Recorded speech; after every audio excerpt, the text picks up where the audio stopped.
ತೋಡಿಕೊಳ್ಳಬೇಕಾಗಿ ಇಲ್ಲಿಗೆ ಬಂದಿದ್ದೇವೆ. ಯಾಕಂದರೆ ನಾವು ದಿನಾಂಕ 25/3/2025 ಮಂಗಳವಾರ ಬೆಂಗಳೂರಿನ ಫ್ರೀಡಂ ಪಾರ್ಕಿನಲ್ಲಿ ತಮ್ಮ ಬೇಡಿಕೆಗಳನ್ನು ಈಡೇರಿಸುವ ಸಂಬಂಧ ಅನಿರ್ದಿಷ್ಟಾವಧಿ ಹೋರಾಟವನ್ನು ಮಾಡಲಿಕ್ಕೆ ನಾವು ಮಾಡಬೇಕಂತ ತೀರ್ಮಾನ ಮಾಡಿದ್ದೇವೆ.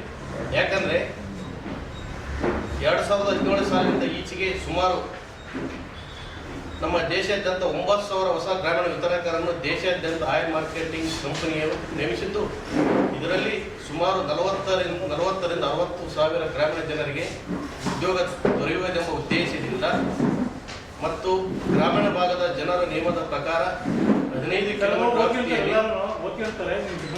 ಪಡೆಯಲು OMC ನಿಯಮದ ಪ್ರಕಾರ ತಮ್ಮ ಕೈಯಲ್ಲಿದ್ದ ನೌಕರಿಯನ್ನು ಬಿಟ್ಟು ಬಂದು ಬಂಡವಾಳವನ್ನು ಹೂಡಿ ಅತಂತ್ರವಾಗಿ ಯಾವುದೇ ಆದಾಯವಿಲ್ಲದೆ ಸಾಲಗಾರರನ್ನಾಗಿ ಮಾಡಿರುವ OMC ಕಂಪನಿಗಳ ವಿರುದ್ಧ.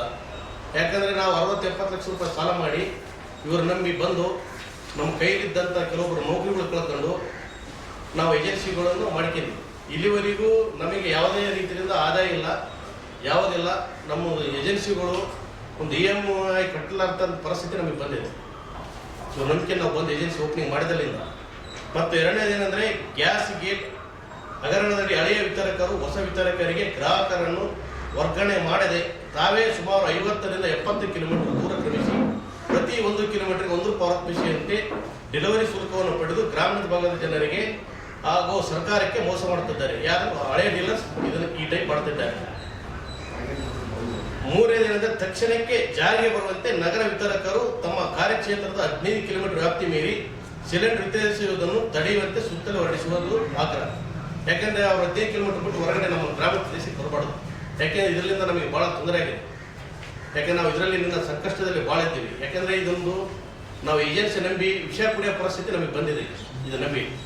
ಯಾಕಂದರೆ ಇದು ಮಾಡಿದಲ್ಲಿಂದ ನಾವು ಯಾರು ಇವತ್ತಿಗೂ ಕೆಲವರು ಏಜೆನ್ಸಿಗಳು ಮಾರ್ಕೆಟ್ ಪರಿಸ್ಥಿತಿಗೆ ಬಂದಾರ. ಇದನ್ನ ಸ್ವಲ್ಪ ನಾವು ಆಯಿಲ್ ಕಂಪನಿಗೆ ಎಚ್ಚರಿಸಿ ಅದೇ ಸರಿ. ನಮ್ಮ ಸಂವಿಧಾನದ 4ನೇ ಅಂಗ ಅಂತ ಗುರುತಿಸ್ಕೊಳ್ಳುವಂಥ ನಮ್ಮ ಪತ್ರಿಕಾ ಮಾಧ್ಯಮ ಮಿತ್ರರೇ, ನಾನು ಅಡ್ವೊಕೇಟ್ ವೆಂಕಟೇಶ್ ಅಂತ.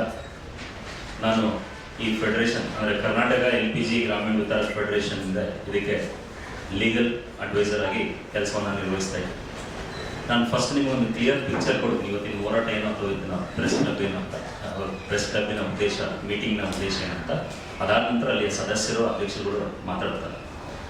ನೋಡಿ, 2016ರಲ್ಲಿ ಪ್ರಧಾನಮಂತ್ರಿಯವರು ತಮ್ಮ ಕನಸಿನ ಕೂಸಾದಂಥ ಉಜ್ವಲ ಯೋಜನೆಯ ಬಗ್ಗೆ ನಿಮಗೆಲ್ಲ ಗೊತ್ತಿದೆ. ಪ್ರಧಾನಮಂತ್ರಿ ನರೇಂದ್ರ ಮೋದಿಯವರ ಒಂದು ಕನಸಿನ ಕೂಸು ಹಳ್ಳಿಯ ಮತ್ತು ಗ್ರಾಮೀಣ ಪ್ರದೇಶದ ನಾಗರಿಕರಿಗೆ, ಅದರಲ್ಲೂ ಎಸ್ಪೆಷಲಿ ತಾಯಂದರಿಗೆ ಅವರ ಆರೋಗ್ಯ ಮತ್ತು ಪರಿಸರ ಇದೆಲ್ಲದನ್ನು ಗಮನದಲ್ಲಿಟ್ಕೊಂಡು ಅಲ್ಲಿಯ ಮರಗಳನ್ನು ಕಡಿಯೋದು, ಅಲ್ಲಿಂದ ತೊಗೊಂಬಂದು ಉರುವಲಾಗಿ ಬೆಳೆಸ್ಕೊಳ್ಳೋದು, ಅದರಿಂದ ಹೊಗೆ ಬರೋದು, ವಾತಾವರಣ ಕೊಡೋದು, ಆರೋಗ್ಯ ಕೊಡೋದು, ಇವೆಲ್ಲವನ್ನು ಒಂದು ಸೂಕ್ಷ್ಮವಾಗಿ ಗಮನದಲ್ಲಿ ತಗೊಂಡು ಏನು LPG ಇದೆ ಅಂದರೆ ಸಿಲಿಂಡರ್ ಸಪ್ಲೈ ಏನಿದೆ ಅದನ್ನು ಎಲ್ಲರ ಮನೆಗೂ, ಅದರಲ್ಲೂ ಎಸ್ಪೆಷಲಿ ಹಳ್ಳಿ ಮತ್ತು ದುರ್ಗಮ ಪ್ರದೇಶದ ಜನರಿಗೆಲ್ಲ ರೀಚ್ ಆಗಬೇಕು ಅಂತ ಉಜ್ವಲ ಯೋಜನೆಯನ್ನು 2017ರಲ್ಲಿ ಬಹಳ ಆಸಕ್ತಿ ಮತ್ತು ಆಸೆಯನ್ನು ಇಟ್ಕೊಂಡು ಪ್ರಾರಂಭಿಸಿದಂಥ ಒಂದು ಯೋಜನೆ. ಅದಾದ ನಂತರದಲ್ಲಿ ಯಾಕೆ ಅದು LPG ಗ್ರಾಮೀಣ ವಿತರಕರಿಗೆ ತಲುಪಲಿಲ್ಲ ಮತ್ತು ಬರೀ ಸಿಟಿ ಏರಿಯಾದಲ್ಲಿ ನಮ್ಮಂಥ ಸಿಟಿ ಏರಿಯಾ ಜನಕ್ಕೆ ಅಷ್ಟೇ ಸಿಗ್ತಾ ಇತ್ತು, ಹಳ್ಳಿಯವರಿಗೆ ಯಾಕೆ ಸಿಗ್ತಿದ್ದಿಲ್ಲ ಅಂದರೆ ಕಮಿಷನ್ಸ್ ಮಾಡಿರಲಿಲ್ಲ. ಡಿಸ್ಟ್ರಿಬ್ಯೂಟರ್ಸ್ ಏನು ಬೇಕಲ್ಲ ಸಪ್ಲೈ ಮಾಡೋರು ಅವ್ರು ಹಳ್ಳಿ ಕಡೆಗೆ ಇರಲಿಲ್ಲ. ಸೊ ಹಾಗಾಗಿ ಏನು ಮಾಡಿದ್ರು, 2017ರಲ್ಲಿ ಒಂದು ನೋಟಿಫಿಕೇಶನ್ ಅನ್ನು ಜಾರಿ ಮಾಡ್ತಾರೆ.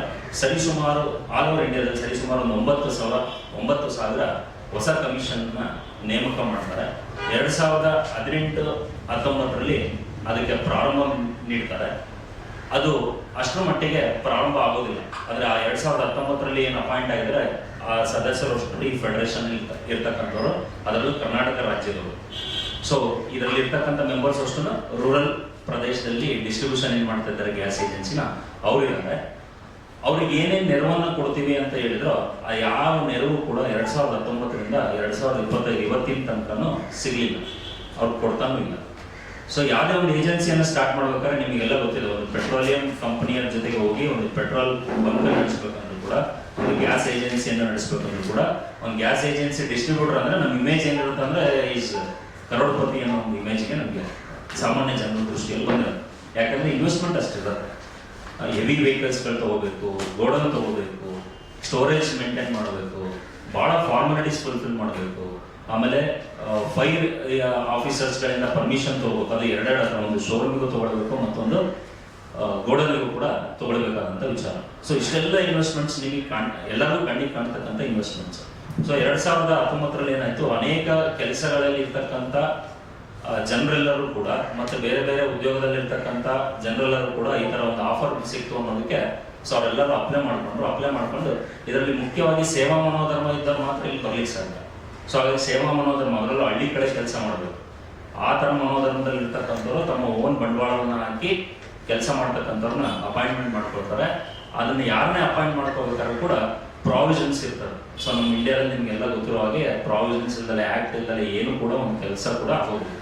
ಹಾಗಾಗಿ unified guidance for appointment of distributions ಅಂತ ಒಂದು ಬುಕ್ಲೆಟ್ ಇದೆ. ಆ ಆ್ಯಕ್ಟ್ ಪ್ರಕಾರವಾಗೇನೆ ಎಲ್ಲರನ್ನೂ ಕೂಡ ಇವರು ಅಪಾಯಿಂಟ್ ಮಾಡ್ಕೊಳ್ತಾರೆ. ಅದರಲ್ಲಿ ಕೆಟಗರಿ ಮಾಡ್ತಾರೆ. ಸೊ ರೂರಲ್ ಏರಿಯಾದಲ್ಲಿ ಯಾರು ಮಾಡೋದು, ಅರ್ಬನ್ ಏರಿಯಾದಲ್ಲಿ ಯಾರು ಮಾಡೋದು, ದುರ್ಗಮ್ ಪ್ರದೇಶದಲ್ಲಿ ಯಾರು ಮಾಡೋದು ಅಂತ ಮಾಡೋದ್ರ ಜೊತೆಗೆ ಅದಕ್ಕೊಂದು ಜುರಿಸ್ಡಿಕ್ಷನ್ ಅನ್ನ, ಅಂದ್ರೆ ಏರಿಯಾವನ್ನ ಫಿಕ್ಸ್ ಮಾಡ್ತಾರೆ. ಒಂದು ಡಿಸ್ಟ್ರಿಬ್ಯೂಷನ್ ಎಷ್ಟು ಜನಕ್ಕೆ ಸಪ್ಲೈ ಮಾಡಬೇಕು ಮತ್ತು ಅದು ಎಷ್ಟು ಏರಿಯಾದಲ್ಲಿ ಅವರು ಕೆಲಸ